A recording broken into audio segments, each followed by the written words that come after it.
Hello दोस्तों, my name is Pramod Kumar. Welcome to NIT science classes.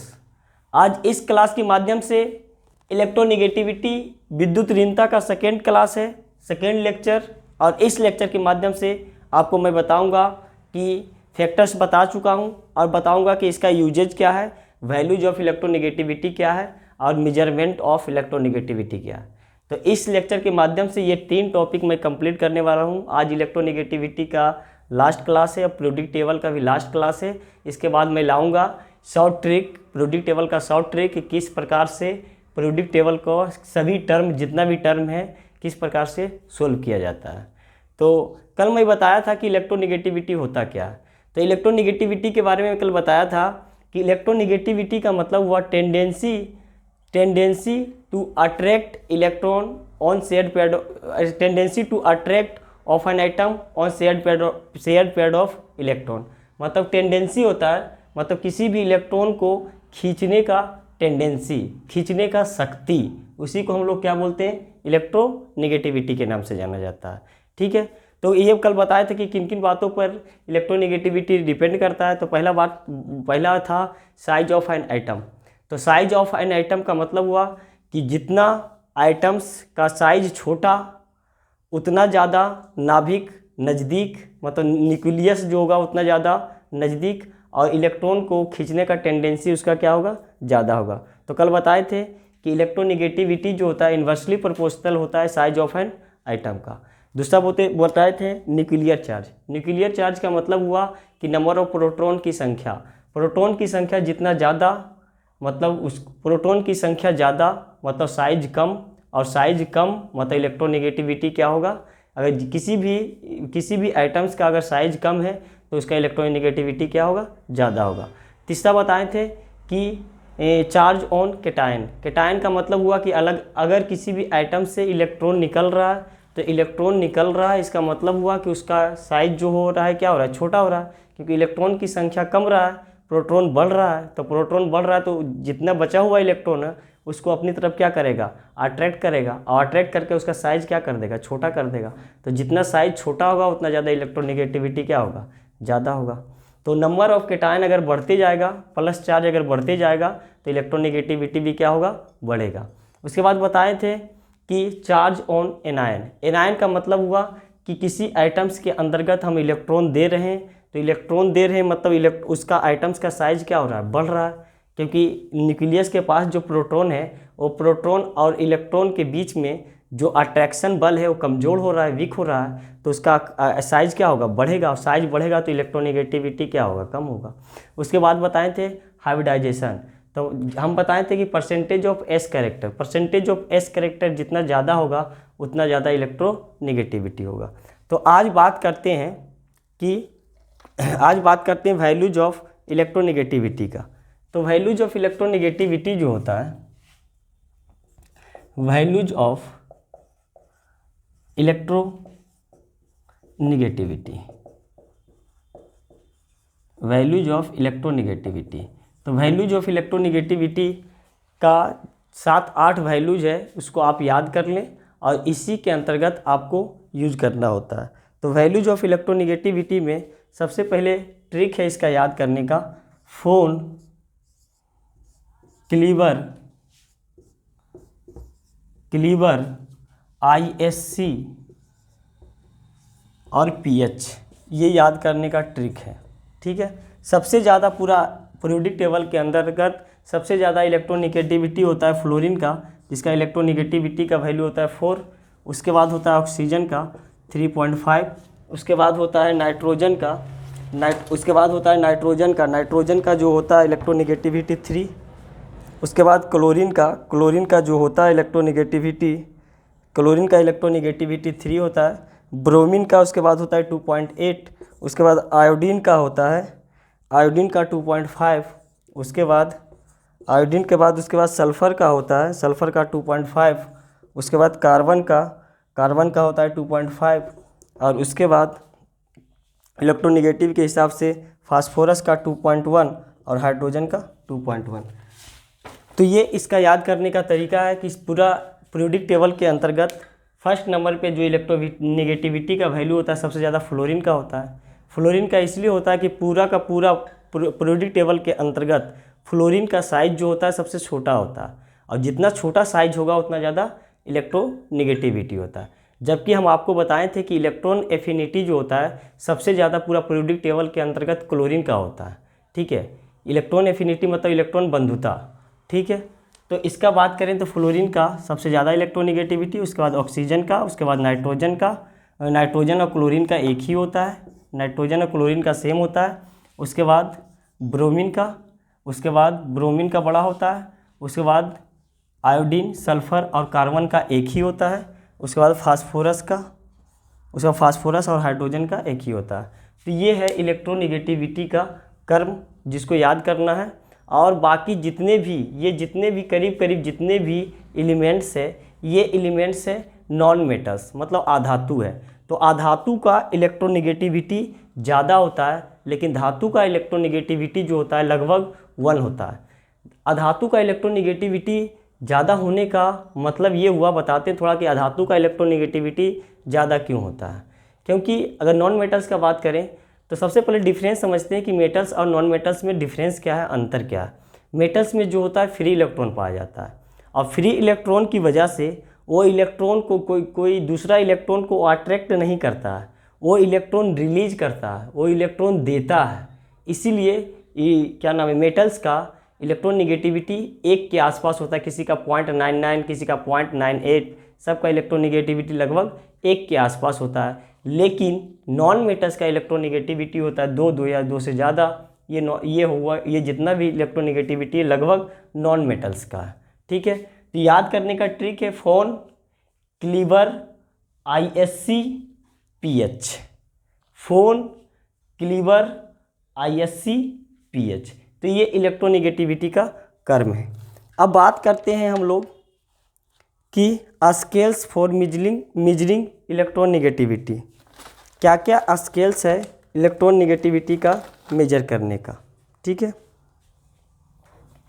तो scales तो पढ़ना है हम सबको, बहुत सारा स्केल्स है, लेकिन हम सबको जो पढ़ना है वो स्केल्स ज़्यादातर 2 स्केल्स यूज आता है, वही 2 स्केल्स को मैं चर्चा करूंगा, क्योंकि ये स्केल्स केवल पॉलिंग्स स्केल जो है वही ज़्यादातर यूज आता है, इसलिए केवल पॉलिंग स्केल और मुलिकन स्केल का ही चर्चा करूंगा। बाकी स्केल्स का चर्चा बहुत है, NCERT में 3 स्केल्स का चर्चा किया, बाकी सब किताब में 4-5 स्केल्स का चर्चा किया। तो पहला स्केल्स है पॉलिंग्स स्केल्स। तो पॉलिंग सबसे पहले लिखते हैं scales for measuring, scales for measuring electron negativity. क्या क्या स्केल्स है मेजर करने का। तो पहला है पॉलिंग्स स्केल, पहला जो है पॉलिंग्स स्केल है, पहला है पॉलिंग स्केल्स है, स्केल्स। दूसरा स्केल्स जो आता है मुलिकन स्केल्स, तो पॉलिंग स्केल्स, पॉलिंग एक साइंटिस्ट है। ये साइंटिस्ट ने क्या किए हैं कि अगर किसी भी एटम्स का इलेक्ट्रोनिगेटिविटी अगर हमको निकालना है तो उन्होंने एक स्केल बनाए हैं लेबोरेटरी के थ्रू। उन्होंने क्या किए हैं कि दोनों के बीच में XA minus XB is equal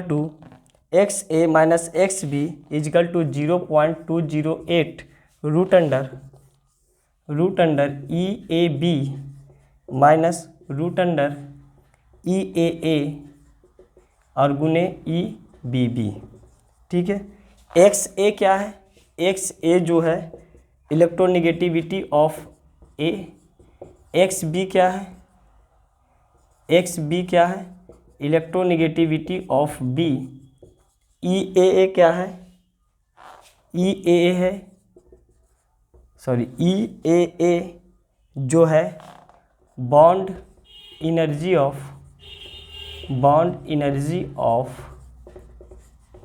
A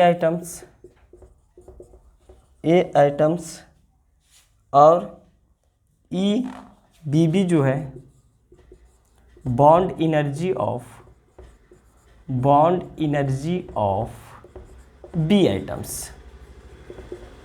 तो इनका कहना था पॉलिंग्स स्केल का कहना था, पॉलिंग्स साहब का कहना था कि अगर ये रिलेटिव वैल्यू देते, रिलेटिव का मतलब हुआ कि एक के रिस्पेक्ट में दूसरा का वैल्यू निकालना होता है। अगर किसी भी एलिमेंट का, अगर किसी एक एलिमेंट का इलेक्ट्रोनेगेटिविटी अगर मालूम हो जाए हम लोग को, नॉन हो जाए, और उन दोनों एलिमेंट का अगर बॉन्ड एनर्जी अगर हम सबको मालूम हो जाए, तो हम किसी भी उसके रिस्पेक्ट में किसी दूसरा एलिमेंट का इलेक्ट्रोनेगेटिविटी क्या कर सकते हैं, निकाल सकते हैं। ये पॉलिंग साहब का कहना था। ठीक है, तो ये पहला स्केल्स था। दूसरा है मुलिकन्स स्केल। मुलिकन्स स्केल्स का ये कहना था, मुलिकन्स साहब का ये कहना था, अगर किसी का इलेक्ट्रोनेगेटिविटी निकालना है तो ionisation energy plus electron affinity का एवरेज निकालेंगे, तो ये आ जाएगा मुलिकन्स स्केल्स के अनुसार उस आइटम्स का इलेक्ट्रोनेगेटिविटी। ये मुलिकन्स स्केल्स का है। मुलिकन्स स्केल का कहना था, मुलिकन्स साहब का ये कहना था, अगर किसी भी आइटम्स का इलेक्ट्रोनेगेटिविटी निकालना है तो उस आइटम्स का आयनाइजेशन एनर्जी और इलेक्ट्रॉन एफिनिटी का एवरेज अगर निकाल लेंगे, मतलब औसत निकाल लेंगे, तो उस आइटम्स का इलेक्ट्रोनेगेटिविटी निकल सकता है। तो ये scales for measuring electron negativity था। ठीक है, अब बात करते हैं कि आखिरकार इलेक्ट्रॉन नेगेटिविटी का यूज क्या क्या है। ठीक है, तो इलेक्ट्रॉन नेगेटिविटी का यूजेज पढ़ते हैं।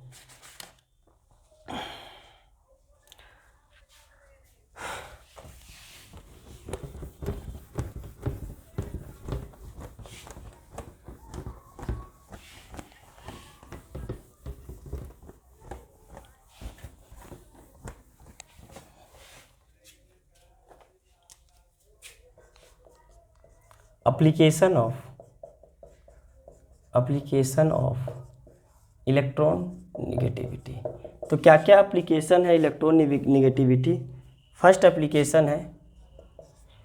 एप्लीकेशन है नोमेनक्लेचर।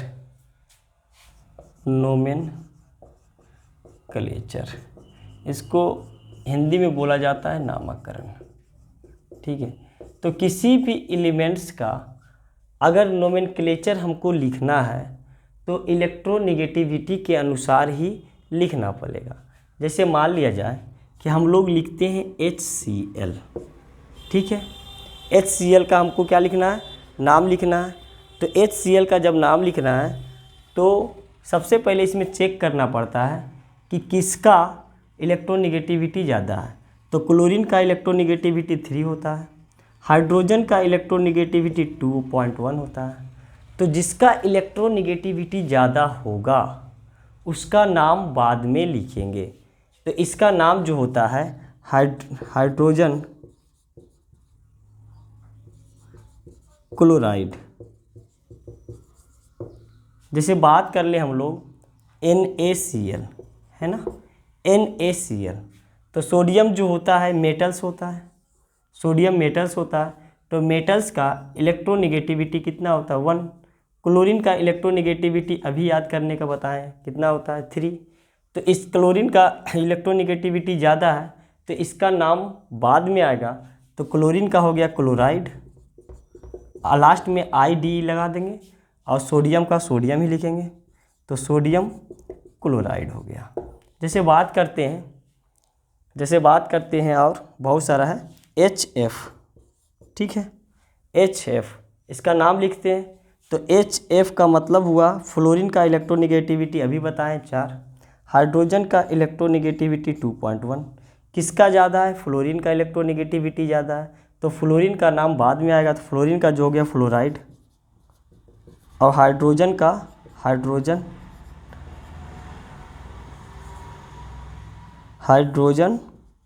फ्लोराइड इसका नाम हो गया। तो इसी तरीके से इलेक्ट्रोनेगेटिविटी के अनुसार हम किसी भी कंपाउंड का हम लोग क्या कर सकते हैं, नोमेनक्लेचर लिख सकते हैं। जिसका इलेक्ट्रोनेगेटिविटी ज़्यादा उसका नाम बाद में लिखा जाता है। तो ये फर्स्ट यूजेज है। दूसरा है परसेंटेज ऑफ आयनिक कैरेक्टर। दूसरा यूजेज है परसेंटेज ऑफ आयनिक कैरेक्टर।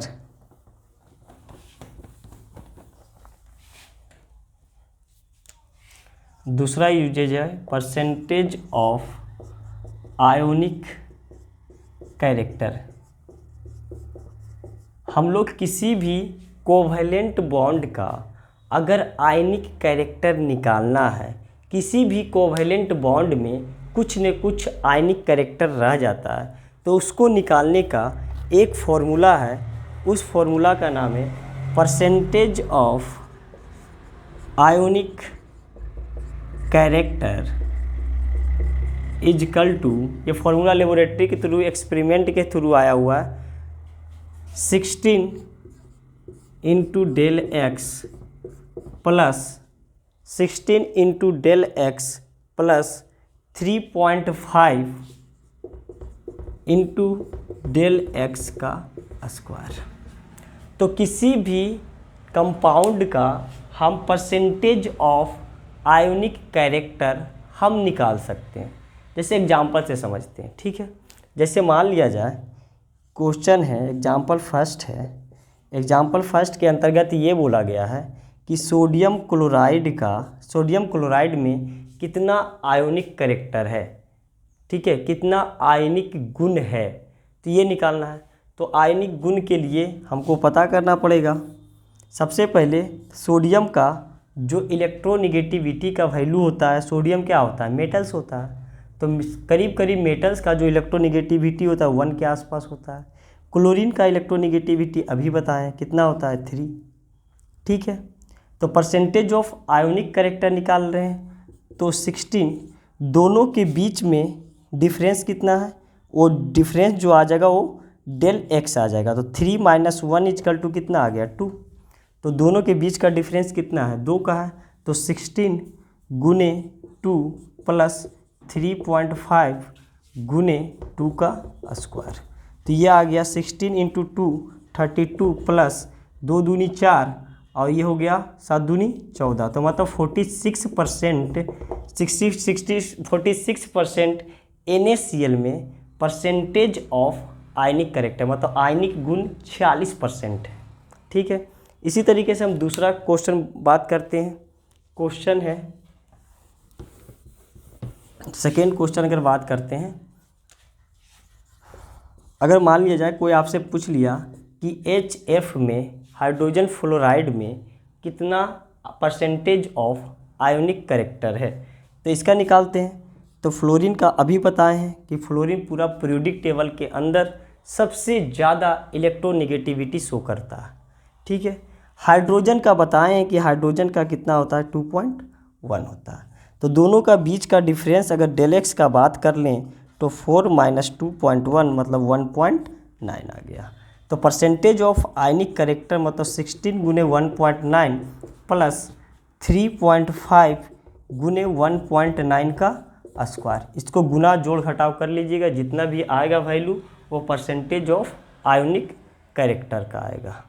अगर बात कर ले हम लोग, अगर बात करते हैं नेक्स्ट क्वेश्चन, अगर Cl2 में अगर बात करते हैं कि Cl2 में परसेंटेज ऑफ आयोनिक कैरेक्टर कितना होगा, तो Cl2 मतलब क्लोरीन और क्लोरीन का जो इलेक्ट्रोनिगेटिविटी है 3 है, इस क्लोरीन का भी इलेक्ट्रोनिगेटिविटी 3 है। तो डेल एक्स का वैल्यू 0 आ गया। तो डेल एक्स का वैल्यू 0 का मतलब हुआ कि परसेंटेज ऑफ आयनिक कैरेक्टर भी कितना आ जाएगा, 0। मतलब इसमें आयनिक का गुण Cl2 के अंतर्गत नहीं होगा। समझ में आ गया बात। तो ये है इसका सेकेंड एप्लीकेशन इलेक्ट्रॉन निगेटिविटी का। थर्ड एप्लीकेशन का बात करते हैं बॉन्ड स्ट्रेंथ। थर्ड है जो बॉन्ड स्ट्रेंथ।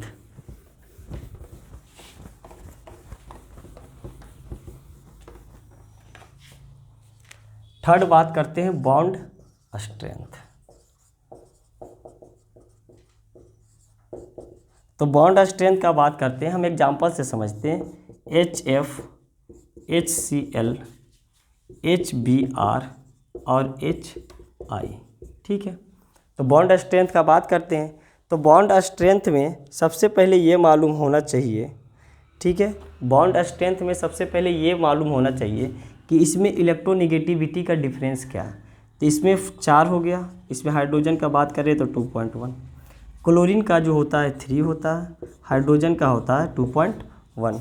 ब्रोमीन का अभी हम लिखाए हैं कि ब्रोमीन का जो होता है, ब्रोमीन का 2.8, ब्रोमीन का इलेक्ट्रोनिगेटिविटी 2.8 और इसका हाइड्रोजन का 2.1। आयोडीन का बात करते हैं तो आयोडीन का 2.5 और इसका 2.1। तो दोनों के बीच का डिफरेंस का बात करते हैं तो दोनों का बीच का डिफरेंस इसमें कितना आ गया 1.9 का। इसका डिफरेंस का बात करते हैं तो 0.9 का। इसका डिफरेंस का बात करते हैं तो 0.7 का। इसका डिफरेंस का बात करते हैं तो 0.4। ठीक है, डिफरेंस ज़्यादा होने का मतलब ये हुआ, डिफरेंस ज़्यादा होने का मतलब ये हुआ कि ये बॉन्ड के बीच में, मतलब कि ये फ्लोरीन हाइड्रोजन के इलेक्ट्रॉन को ज़्यादा तेज़ी से क्या करेगा, अट्रैक्ट करेगा। क्लोरीन उसके कंपेयर में उससे कम तेज़ी से क्या करेगा, अट्रैक्ट करेगा।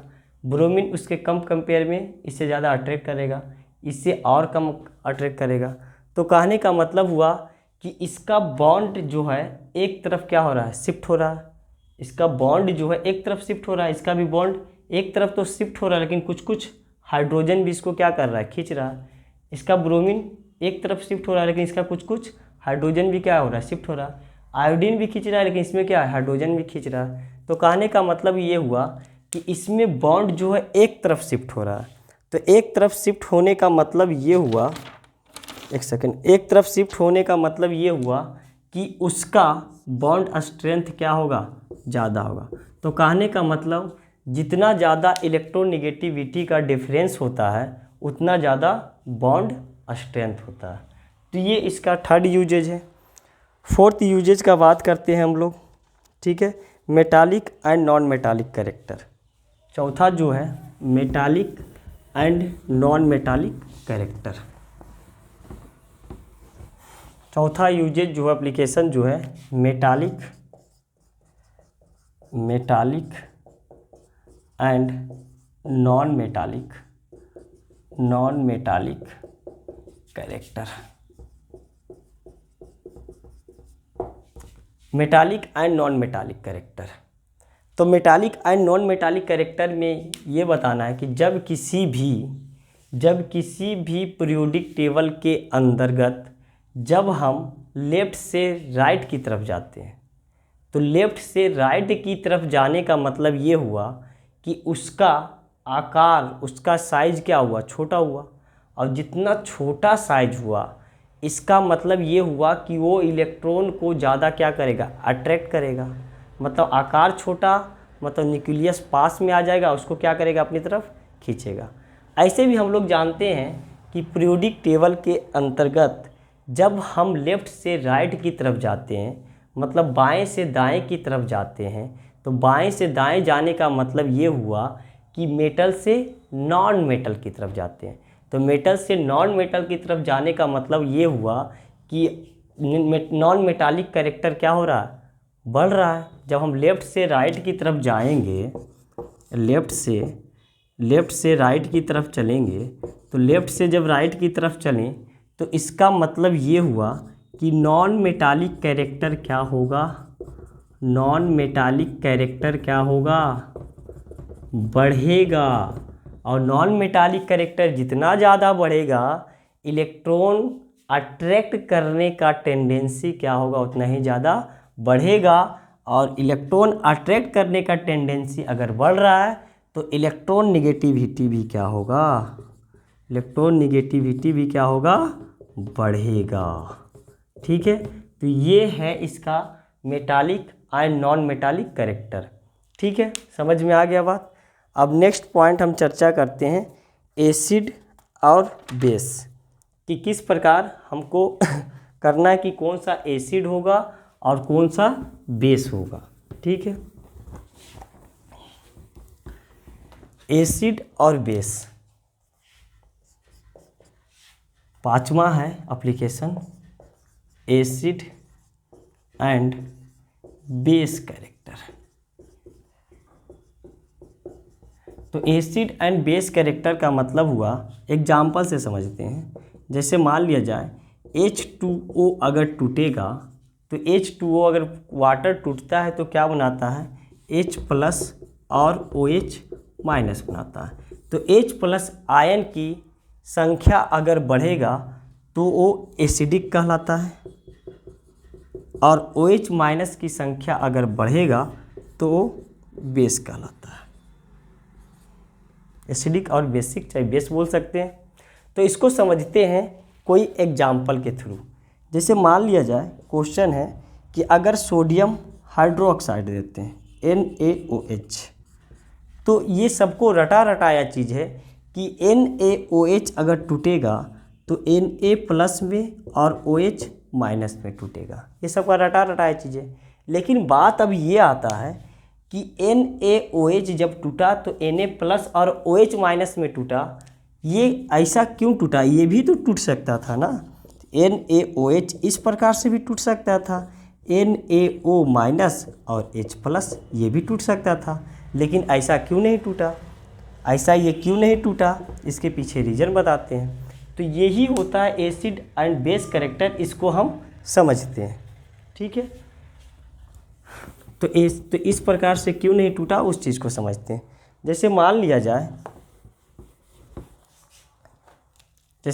जाए कि सोडियम NaOH की बात करते हैं, सोडियम हाइड्रोक्साइड का बात करते हैं। तो सोडियम हाइड्रोक्साइड में इस प्रकार से बॉन्ड बना हुआ रहता है। ठीक है, अब यहाँ पे देखते हैं कि इन दोनों बॉन्ड के बीच में इलेक्ट्रोनेगेटिविटी का डिफरेंस क्या है, और इन दोनों बीच में इलेक्ट्रोनेगेटिविटी का डिफरेंस क्या है। जहाँ पे इलेक्ट्रोनेगेटिविटी का डिफरेंस ज़्यादा होगा वहाँ पे बॉन्ड क्या होगा, कमज़ोर होगा, वो जल्दी टूटेगा, वो टूटेगा और क्या होगा, आयन में बटेगा। तो यहाँ बात करते हैं तो सोडियम जो होता है मेटल्स होता है, तो मेटल्स का इलेक्ट्रोनेगेटिविटी कितना होता है, 1 होता है। ऑक्सीजन का अभी बताए हैं कि इसका इलेक्ट्रोनेगेटिविटी कितना होता है, 3.5। हाइड्रोजन का बात करें तो हाइड्रोजन का इलेक्ट्रोनेगेटिविटी होता है 2.1 होता है। तो इन दोनों का बीच का डिफरेंस अगर बात कर ले तो ये 2.5, 3.5 में से 1 गया तो 2.5, 3.5 में से 2.1 गया तो ये बच गया 1.4। तो इन दोनों में इलेक्ट्रोनेगेटिविटी का डिफरेंस सोडियम और ऑक्सीजन के बीच में अधिक है। किसकी कंपेयर में, ऑक्सीजन और हाइड्रोजन की कंपेयर में। तो जिसका इलेक्ट्रोनेगेटिविटी का डिफरेंस ज़्यादा, मतलब इलेक्ट्रॉन इसका ज़्यादा खींचेगा ऑक्सीजन, और ज़्यादा खींचेगा और ये क्या हो जाएगा, यहाँ से ब्रेक हो जाएगा, टूट जाएगा। तो ये बनेगा Na प्लस और OH माइनस बनेगा। ठीक है, इस प्रकार होता है। अब बात करते हैं 1-2 एग्जाम्पल और। HNO3 का बात कर लेते हैं कि HNO3 किस प्रकार का बनेगा। तो HNO3 का बात करते हैं तो इसका जो स्ट्रक्चर होता है कुछ इस प्रकार से होता है HNO3 का। ठीक है, ये HNO3 का स्ट्रक्चर है। ठीक है, 2 1 3 4 5। ठीक है, ये HNO3 का स्ट्रक्चर है। अब बात ये है कि HNO3 में ये हाइड्रोजन मतलब एसिडिक बनेगा या बेस बनेगा। अगर एसिडिक बनेगा तो H प्लस आयन निकलेगा, और अगर बेस बनेगा तो क्या होगा, OH माइनस निकलेगा। तो अब बात करते हैं कि इन दोनों में किसका ज़्यादा। तो सबसे पहले बात करते हैं हम इलेक्ट्रोनेगेटिविटी का डिफरेंस देखते हैं। तो इलेक्ट्रोनेगेटिविटी इसका कितना हुआ, 3.5। इसका डिफरेंस कितना हुआ, तो 3। ठीक है, इसका बात करते हैं तो हाइड्रोजन का जो इलेक्ट्रोनेगेटिविटी होता है 2.1। तो इन दोनों का इलेक्ट्रोनेगेटिविटी का डिफरेंस 0.5 और इन दोनों का इलेक्ट्रोनेगेटिविटी का डिफरेंस 1.4 का। तो जिसका इलेक्ट्रोनेगेटिविटी ज़्यादा तो वो टूटेगा। तो मतलब ये जो टूटने वाला है, ये जो टूटेगा तो हाइड्रोजन यहाँ से अलग हो जाएगा क्योंकि इलेक्ट्रोनेगेटिविटी का डिफरेंस ज़्यादा है।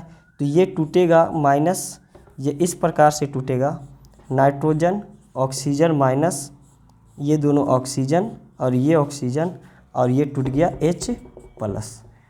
तो कहने का मतलब हुआ कि जिसका इलेक्ट्रोनेगेटिविटी का डिफरेंस ज़्यादा वो वहाँ से बॉन्ड ब्रेक करेगा और तोड़ेगा। अगर H प्लस में टूटेगा तो एसिडिक, और OH माइनस में टूटेगा तो बेसिक। तो ये 5 एप्लीकेशन था इलेक्ट्रोनेगेटिविटी का, ये 5 एप्लीकेशन था और पाँचों के पाँचों हम डिस्कस कर चुके हैं। तो पीरियोडिक टेबल का जितना भी लेक्चर है आपके पूरा वीडियो मेरा का पूरा यूट्यूब पे डाला हुआ है। NITN साइंस क्लासेस आप सर्च मारें, वहाँ पे पीरियोडिक टेबल का पूरा वीडियो का सीरीज आपको मिल जाएगा। आप वहाँ से पूरा वीडियो देख सकते हैं, पूरा पीरियोडिक टेबल समझ सकते हैं। और लोगों तक ज़्यादा से ज़्यादा इस वीडियो को शेयर करें, लाइक करें, सब्सक्राइब करें, ताकि ज़्यादा से ज़्यादा लोगों तक ये पहुँचे। Thank you for watching.